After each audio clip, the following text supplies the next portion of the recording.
The glass doors won't open. My security badge flashes red, access denied. Sarah Johnson didn't just steal my life's work, she erased me from the system. Now 2 security thugs are dragging me toward a black SUV, and my only weapon is a laptop bag, swinging like a wrecking ball. The drive in my pocket proves I signed my own betrayal. I didn't sell out, I was framed. And if they get me in that car, I disappear forever. The glass doors of Apex Dynamics didn't slide open. Instead, Michael's reflection stared him down, a man in a wrinkled suit clutching a worn briefcase. 2 guards, necks thick as fire hydrants, stepped into his path. Their boots crunched on the polished marble. Michael reached into his pocket, his fingers finding the smooth, cool surface of the riverstone. 1, 2, 3. He flipped it against his palm, the rhythmic click-clack of frantic heartbeat against his skin. He needed to reach 7. If he didn't reach 7, the world would tilt off its axis, just like the day at the creek. Sarah stood near the reception desk, the scent of expensive jasmine trailing her like a ghost. She smoothed her silk blazer, her eyes tracking Michael with the detachment of a scientist observing a lab rat. She held her phone in her left hand, her thumb hovering over the screen, likely updating that digital ledger of hers, recording his arrival as another unauthorized interruption to be audited later. "Move aside," Michael rasped, his voice cracking. "This is my project. The Nexus protocol is mine." Sarah tilted her head, her expression as sterile as the white marble floor. "The Nexus protocol belongs to the lead architect, Michael. My name sits on the patent filing. The ink is already dry. I've reviewed the logs. Your contribution was negligible." Liar. The word tasted like copper in his mouth.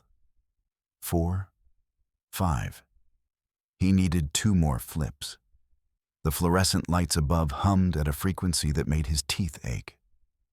The guards closed the distance. Fingers dug into Michael's biceps, the grip tightening until his pulse throbbed against their heavy leather gloves. Sarah waved a manicured hand toward the exit. "Take him out. He's trespassing." "And Michael? That's the 3rd time you've called me a liar this quarter. It's becoming a very low-value refrain." As they dragged him toward the revolving doors, the air in the lobby felt thick, pressurized. A shoulder suddenly collided with his. David Miller stumbled into the fray, smelling of stale coffee and the sharp, metallic tang of a server room.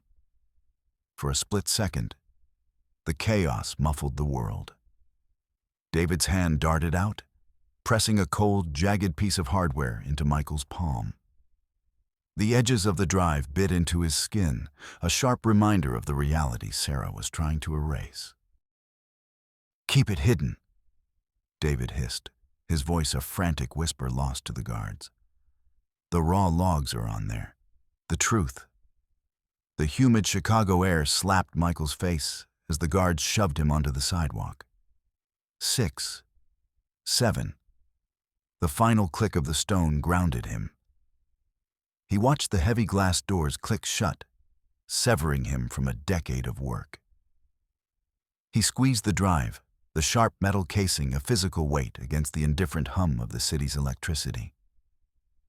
Michael scrambled away from the building, his heart hammering a frantic rhythm against his ribs. He didn't look back until he reached the mouth of a narrow alley 3 blocks away. Rain began to fall. Not a cleansing downpour, but a greasy, charcoal-colored drizzle that made the pavement slick. He ducked under a rusted fire escape, his breath coming in ragged gasps. He needed to see what was on that drive. He needed to know if David had actually managed to pull the ghost directories before Sarah's team scrubbed the servers. He pulled his laptop from his bag, the hinges groaning. The screen flickered to life, casting a pale, sickly blue glow over his face. With trembling fingers, He slotted the drive into the side of the machine. The laptop shrieked as the fans kicked into high gear, struggling against the humidity and the heavy encryption of the device. "Come on," Michael whispered, his thumb finding the stone again. 1, 2, 3. The drive mounted. A single folder appeared. Nexus_core_logs. Michael's eyes scanned the lines of data, looking for the timestamps of the authorship transfer. He knew his logic. He knew his code. It was a beautiful, symmetrical architecture, something Sarah was incapable of building.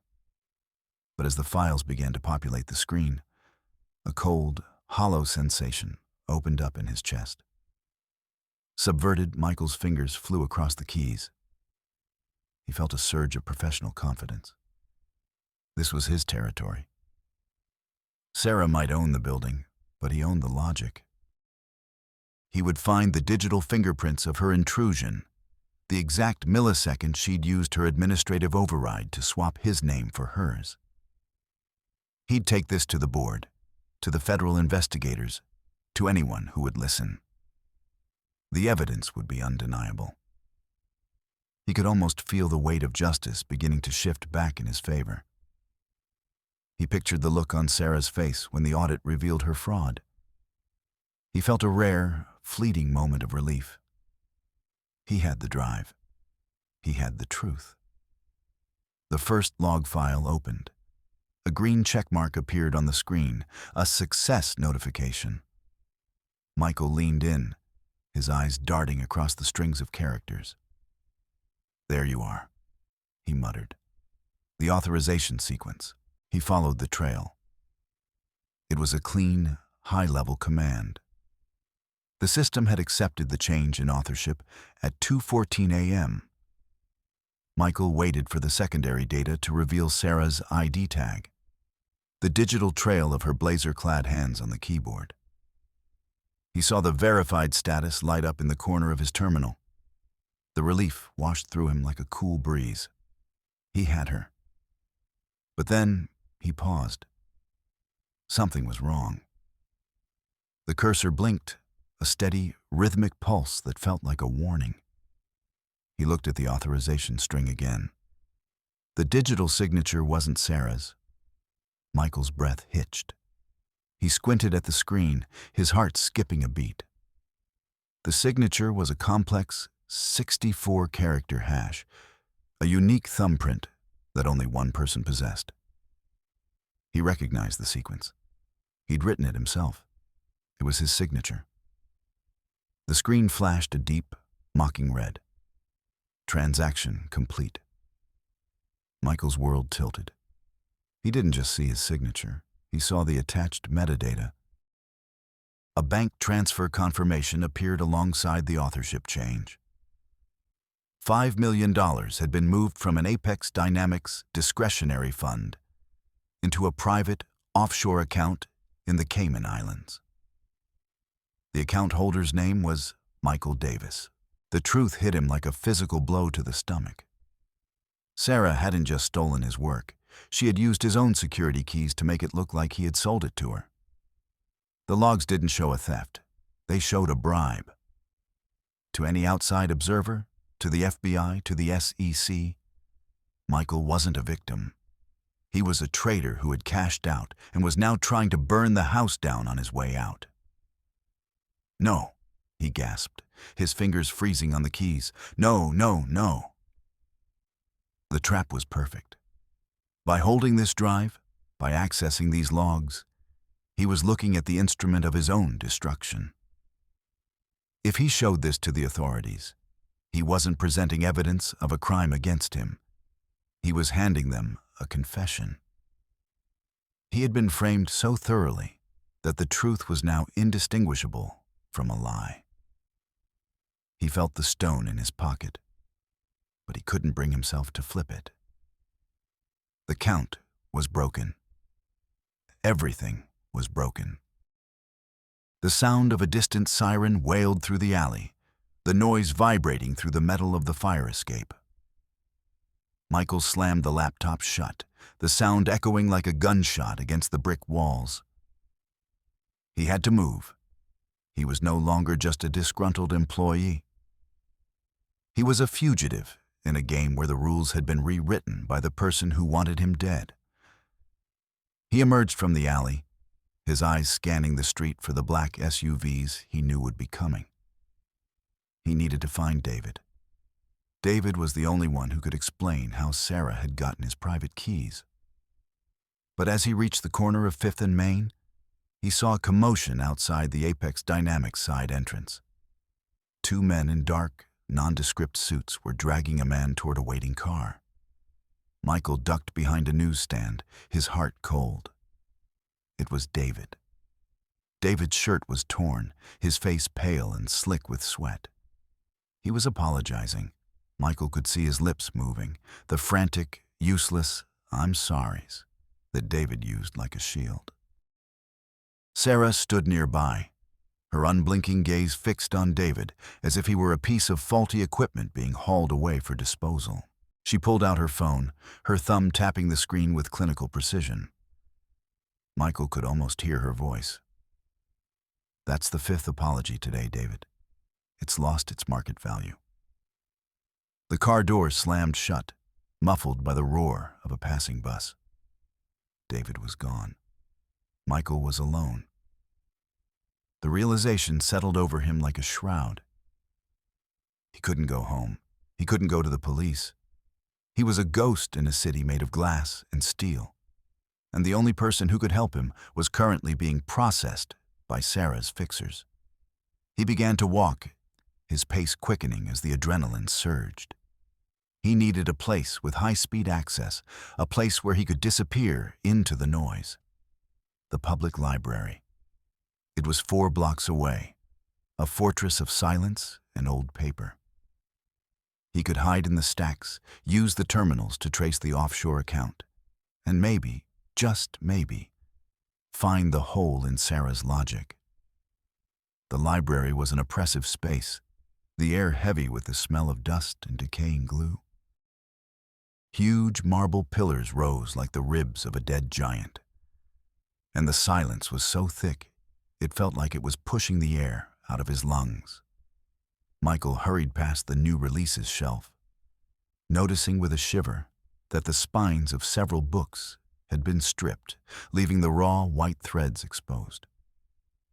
He found a terminal in the back of the 3rd floor, tucked between the genealogy section and a wall of microfiche. He sat down, his hands trembling. 1, 2, 3, 4, 5, 6, 7. He flipped the stone with a desperate intensity. He logged into the remote backup server, his fingers moving in a blur. He needed to see the server heartbeats, the low-level pings that occurred before the authorship change. If he could find a discrepancy in the timing, a millisecond where the system had been tricked into thinking he was logged in when he wasn't, he might have a chance. But as he entered the final command, a small, red icon appeared in the taskbar. A location services notification. Michael froze. He hadn't authorized a location check. He looked at the code he'd just executed. Tucked inside the handshake protocol was a hidden string, a geofence alert. By logging in, he had just sent a high-priority signal to the Apex Dynamics Security Hub. Target acquired. Central Library, Sector 4. "Damn it," he hissed, the sound echoing too loudly in the vaulted room. A librarian at a nearby desk looked up, her expression a permanent shush. He didn't wait to see who was coming. He grabbed his bag and bolted toward the stairs. He could hear the heavy thud of boots on the marble below, rhythmic, purposeful. Not the sound of librarians, the sound of hunters. He sprinted through the stacks, the smell of old paper filling his nose. He needed to get home. He needed his physical hardware, the encrypted deck he kept under the floorboards of his apartment. It was the only thing Sarah couldn't reach through the network. He reached his apartment building an hour later, his lungs burning. The hallway smelled of stale cabbage and industrial cleaner. He reached his door and stopped. The deadbolt was retracted. The wood around the frame was splintered, but the splinters were pointing inward. Someone had forced their way in, but they hadn't used a crowbar. They'd used a battering ram. Michael stepped inside, his hand hovering over the stone in his pocket. The apartment was silent, save for the jagged hum of the refrigerator. It was a low, metallic vibration that made the floorboards tingle. He walked into the bedroom, his breath hitching. Nothing had been stolen. His TV was there, his expensive monitors were untouched. But on his pillow sat a single, glossy photograph. It was a picture of a small, white house with a wraparound porch. His parents' house in the suburbs of Virginia. His mother was visible in the garden, bending over a row of hydrangeas. A cold, paralyzing fear washed over him. This wasn't a burglary. It was a message. Sarah didn't just want the drive. She wanted him to know that his silence had a price, and that price was the safety of the only people he had left. He backed away from the bed, his heart hammering. He needed to leave. Now. But as he turned to the door, a shadow blocked the light from the hallway. Christopher Brown stood in the doorway. He was built like a wall, his presence filling the small room. He cracked his knuckles, thumb to pinky, the sound sharp as a series of bone breaks. He reached into his pocket and pulled out a small, worn piece of paper, tracing a word on it with his thumb before looking at Michael. "Mr. Davis?" Christopher said, his voice a low, clinical rumble. "You have something that doesn't belong to you." He stepped into the room, a high-voltage stun baton appearing in his hand. The air between them crackled with ozone, the smell of scorched dust filling the small space. Michael didn't think. He grabbed a heavy lamp from the bedside table and swung it with everything he had. The base connected with Christopher's shoulder, but the man didn't even flinch. He lunged, the baton hissing through the air. Michael dove onto the bed, the mattress absorbing the impact. He scrambled toward the window, his fingers clawing at the glass. He felt a sharp, agonizing sting in his leg as the baton grazed his calf. His muscles locked, a scream dying in his throat. "Don't make this difficult," Christopher said, his voice devoid of emotion. "It's just a job." Michael kicked out, his boot connecting with Christopher's shin. The big man grunted, his grip loosening for a fraction of a second. It was all Michael needed. He rolled off the bed and bolted for the door, his leg dragging slightly. He hit the hallway and didn't stop. He didn't use the elevator. He took the stairs, his feet pounding a frantic rhythm on the concrete. He burst out into the street, the humid air hitting him like a wall. He didn't look back. He ran until his heart felt like it was going to explode, finally ducking into a crowded bus station 3 miles away. He sat on a rusted bench, his breath coming in ragged gasps. He reached for his phone to call his mother, to tell her to get out of the house, but his pocket was empty. He dropped it. In the struggle, the phone had fallen onto the bedroom floor. His only link to the world, his only way to warn his family, was gone. He looked up at the television hanging from the ceiling of the station. A local news report was playing. His face filled the screen. Michael Davis, a former employee of Apex Dynamics, is wanted for questioning in connection with a massive data breach and corporate espionage. Authorities warn that Davis may be armed and dangerous. Michael stared at the screen, a cold realization settling over him. He was no longer just a man trying to save his career. He was a federal fugitive.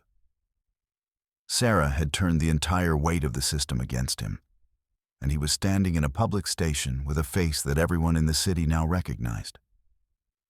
He stood up, pulling his hood over his head. He needed to get to D.C., The federal contract signing was tomorrow morning. If he could get to the Department of Commerce, if he could show the board the original XMP metadata on the drive, he might be able to stop the sale. He walked to the ticket counter, his head down. "One ticket to D.C., he mumbled, sliding a crumpled $20 bill across the counter. The clerk, a woman with thick glasses and a bored expression, looked at him for a long moment. She leaned forward, the smell of peppermint and stale cigarettes wafting from her. "You okay, honey? You look like you've seen a ghost." "Just tired," Michael said, his thumb flipping the stone in his pocket. 1, 2, 3. He took the ticket and moved toward the loading docks. The bus was a hulking silver beast, its engine idling with a deep, vibrating roar. He found a seat in the back, leaning his head against the cold glass of the window. The bus pulled out of the station, the city lights blurring into a series of long, golden streaks. Michael closed his eyes. The image of his mother in the garden burned into his mind. He had to win. Not for the protocol, not for the money, but to make sure that Sarah Johnson never had the power to hurt anyone he loved ever again. The drive to D.C. was a blurred nightmare of flickering streetlights and the constant, low-grade anxiety of being recognized. Every time the bus slowed, Michael's heart hammered against his ribs. Every time a passenger looked his way, he adjusted his hood, his fingers working the river stone until his palm was raw. He finally reached D.C. In the early hours of the morning, the city was a chaotic wall of sound, sirens grinding traffic, and the shouting of tourists already crowding the sidewalks. The humidity was unrelenting, a stagnant 98 degrees that made his clothes feel like a wet blanket. He found a small, dingy hotel near the outskirts of the city. The carpet was plush but smelled of recycled air and old cigarettes. He checked into a room on the 4th floor, the air conditioning unit in the window rattling with a jagged, metallic vibration. He sat at the small desk, the laptop light the only thing illuminating the room. He needed to find the metadata. He needed the proof that the code had been written on his home machine, not the Apex servers. He opened the raw files, his eyes stinging with exhaustion. He bypassed the main directories, digging into the deep-level XMP headers. Most people never looked this deep. They saw the file name and the timestamp and assumed they knew the story. But the metadata was the DNA of the file. It recorded everything: the MAC address of the machine, the GPS coordinates of the last save, the serial number of the processor. He found the string: origin_device_ID 0x4F2A9B. He cross-referenced it with his old hardware logs. It was a match: his home computer. The coordinates listed were 38.8977 degrees north, 77.0365 degrees west. His apartment in Chicago. "I have you," he whispered, a surge of adrenaline cutting through his fatigue. "You can't fake the hardware ID, Sarah. Not even you." But as he began to export the report, the room suddenly went cold. The air conditioning unit cut out, the sudden silence more deafening than the rattle. A heavy knock sounded at the door. Michael froze. He reached for the stone. 1, 2, 3. "Mr. Davis, this is the police. Open up." Michael didn't hesitate. He grabbed the drive and his bag and bolted for the bathroom. There was a small, high window that led to the fire escape. He scrambled through it, the cold metal of the railing biting into his palms. He was halfway down the stairs when he saw the black SUV pull up to the curb below. Sarah Johnson stepped out, her silver hair perfectly styled despite the humidity. She looked up, her unblinking gaze locking onto his. Beside her stood a man in a police uniform, William Taylor. He was picking at his cuticles, his eyes darting toward the luxury car with a look of pure envy. "There he is," Taylor shouted, drawing his weapon. Michael didn't wait. He jumped the last 6 feet to the ground and sprinted into the alley. He could hear Taylor's heavy breathing behind him, the jingle of his handcuffs a mocking sound in the narrow space. He turned a corner and found himself in a dead end. The brick walls were so close together he could touch both sides. The smell of industrial bleach was overwhelming, stinging his eyes. He turned, his back against the wall. Taylor was 10 feet away, his gun leveled at Michael's chest.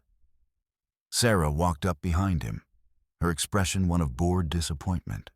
"Give me the drive, Michael," she said, her voice a calm, surgical strike. "You've already lost. The board is meeting in an hour. The contract will be signed, and you will be in a federal holding cell. There is no other outcome." "I have the metadata, Sarah," Michael gasped, his hand gripping the drive. "I have the hardware ID. It proves I wrote the code at home. It proves you're a thief." Sarah tilted her head. "A thief? Michael, I'm an architect. I build systems that work. You build fantasies. That drive is the only thing linking you to the bribe. If you hand it over, I might be able to convince the board to let you disappear. If you don't..." She glanced at Taylor. Taylor stepped forward, his face bloated and red. "You heard the lady, kid. Drop the bag." Michael looked at the drive, then at Sarah. He felt the weight of the stone in his pocket. 4, 5, 6, asterisk. He didn't drop the bag. He lunged. He slammed his shoulder into Taylor's chest, the air leaving the officer's lungs in a violent whoosh. The gun went off, the sound a deafening roar in the narrow alley. But the bullet went wide, shattering a brick inches from Michael's head. Michael didn't stop. He grabbed a heavy, rusted trash can lid and swung it like a shield, catching Taylor in the side of the head. The officer crumpled, his gun clattering to the pavement. Sarah didn't move. She didn't scream. She just watched him with that same detached curiosity. "That was a 22% probability," she said, her voice flat. "I'll have to update the ledger." Michael didn't stay to listen. He grabbed Taylor's fallen radio and sprinted back toward the street. He dove into a crowd of protesters near the Capitol, their shouting and signs providing a temporary shield. He reached the Department of Commerce 20 minutes later. The building was a fortress of white stone and glass, guarded by men with earpieces and cold, scanning eyes. He found a side entrance, a service door used by the catering staff. He slipped inside, the smell of expensive coffee and floral arrangements filling the hallway. He followed the signs for the executive ballroom, his heart hammering a frantic rhythm. He reached the server room adjacent to the ballroom, the blue LED lights and rows of black towers, a landscape of cold logic. The hum of the cooling fans was a deafening roar, the vibration rattling his teeth. He sat at the main terminal, his fingers flying across the keys. He needed to initiate a manual override of the ballroom's display system. He needed to show the board the metadata before the pens hit the paper. But as he entered the final command, his eyes caught a file he hadn't seen before. A leaked internal memo, hidden in the drive's deep-level storage. Subverted. Michael felt a surge of triumph. This was the final piece. This memo wouldn't just prove Sarah was a thief. It would prove she was part of something much bigger. He imagined the faces of the board members when they realized their star executive was a criminal. He could already hear the sound of the handcuffs clicking shut on Sarah's wrists. This was the moment he had sacrificed everything for. He felt a rare, genuine smile touch his lips. He was the smartest man in the room, and he was about to prove it to the world. He opened the memo. It was a high-level briefing dated 3 months ago. Subject: Nexus Protocol Acquisition and Shell Integration. Michael's eyes scanned the text, his smile fading. The memo wasn't from Sarah to a co-conspirator. It was from the CEO of Apex Dynamics, Robert Chen, to the entire board of directors. The memo detailed the plan to acquire the Nexus Protocol from Michael Davis. It discussed the necessary legal and digital frameworks to ensure the authorship was transferred to Sarah Johnson. It even mentioned the offshore account in Michael's name, the contingency fallback to be used if Michael attempted to go public. The truth hit him like a physical blow. Sarah wasn't a rogue element. She wasn't a thief acting alone. She was an employee carrying out a direct order from the very top. The entire company, the CEO, the board, the legal team, was in on it. The federal contractor buying the protocol was a shell company owned by a subsidiary of Apex Dynamics. They were selling the product to themselves to inflate their stock value and secure a government subsidy. Michael's world collapsed. He wasn't fighting a boss. He was fighting a billion-dollar entity. He wasn't a victim of a corporate theft. He was a variable in a calculated financial maneuver. "No," he whispered, his knees going weak. They all knew. Every single one of them. He looked at the screen, the blue light of the servers making his skin look ghostly. He had come here to show the board the truth, but the board already knew the truth. They had designed the truth. He realized with a sickening clarity that he had walked right into the heart of the machine. He wasn't a hero about to expose a crime. He was a bug that had just flown into the center of the web. A shadow fell across the terminal. Robert Chen stood in the doorway, his silver hair gleaming under the fluorescent lights. He was wearing shirt number 12, the cufflinks perfectly aligned. "Mr. Davis," Robert said, his deep, resonant voice filling the room. "I've been expecting you. You've been a very difficult variable to manage." Michael stood up, his hand gripping the riverstone. 1, 2, 3, 4, 5, 6, 7. "You stole it," Michael said, his voice trembling. "All of you. You planned this from the beginning." Robert stepped into the room, his arms crossed over his chest. "Plan is such a messy word, Michael.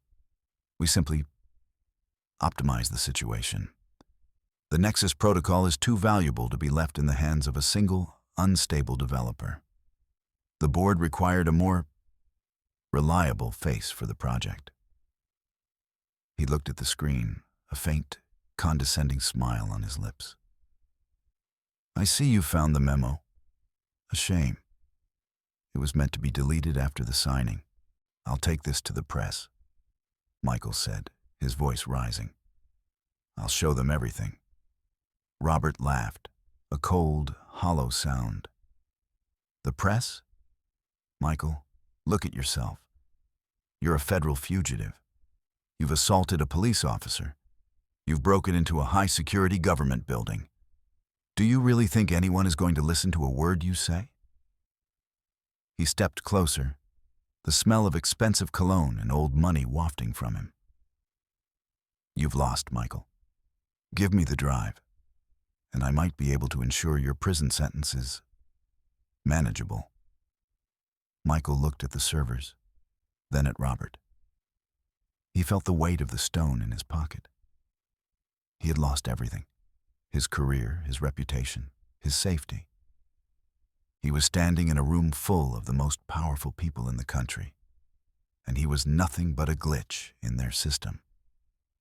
But then, he remembered something. A piece of code he'd written months ago, back when he still believed in the company. A failsafe he'd built into the very core of the Nexus Protocol. He looked at Robert, a new light in his eyes. "You're right, Robert," Michael said, his voice calm. "I have lost. But there's one thing you forgot. He turned back to the terminal, his fingers moving with a sudden, frantic intensity. The Nexus protocol isn't just a piece of software. It's a living system. And like any living system, it has a heartbeat. He entered a final, complex string of commands. The server room suddenly groaned, the hum of the fans rising to a shriek. "What are you doing?" Robert barked, stepping toward him. "I'm activating the logic bomb," Michael said, his eyes fixed on the screen. "A biometric failsafe. The protocol is now locked, Robert, and the only way to unlock it is with my thumbprint." The screen flashed a deep, pulsing amber. Logic bomb active. System locked. "If you sign that contract," Michael said, turning to face the CEO, "you're selling a dead product. Within an hour of activation, the entire government infrastructure will crash. And your name will be the one on the filing, Robert, not mine." Robert froze, his face pale. He looked at the screen, then at Michael. The silence in the room was absolute, save for the screaming of the fans. "You're bluffing," Robert hissed. "Try me," Michael said, his hand hovering over the delete key. "One more step, and I wipe the core. Then nobody gets the protocol. Not you, not the government, not Sarah." Robert stared at him for a long moment, his eyes darting across the room as if looking for an exit. But there was no exit. He was trapped in the same logic he had used to destroy Michael. "What do you want?" Robert asked, his voice a low, defeated growl. "My life back," Michael said, his thumb finding the stone. 1, 2, 3, 4, 5, 6, 7. "I want the charges dropped. I want the rights to Thorn Systems. And I want Sarah Johnson and the board to face the consequences of what they did." Robert looked at the terminal and then at Michael. He knew he was beaten. The system had found an error it couldn't optimize. "Fine," Robert said, his voice trembling with rage. "We'll make a deal." Michael watched as Robert picked up his phone and began to make the calls. He felt the weight of the conspiracy finally begin to lift. A slow, agonizing release of the pressure. An hour later, the server room was filled with federal agents. But they weren't there for Michael. They were there for Sarah and Robert. Michael stood amidst the wreckage of the room, his bag tucked under his arm. He watched as Sarah was led away in handcuffs, her unblinking gaze finally breaking as she looked at him one last time. "That was a 0% probability, Michael," she whispered, her voice cracking. "No, Sarah," Michael said, his thumb flipping the stone. "It was the only outcome." He walked out of the building and into the morning sun, the heat finally beginning to break. He stood on the front steps, looking up at the glass towers of the city. He was a self-made man, a man who had fought the machine and won. He didn't look back. He walked away from the white stone and the cold logic, his feet pounding a steady, rhythmic beat on the pavement. He had his life back.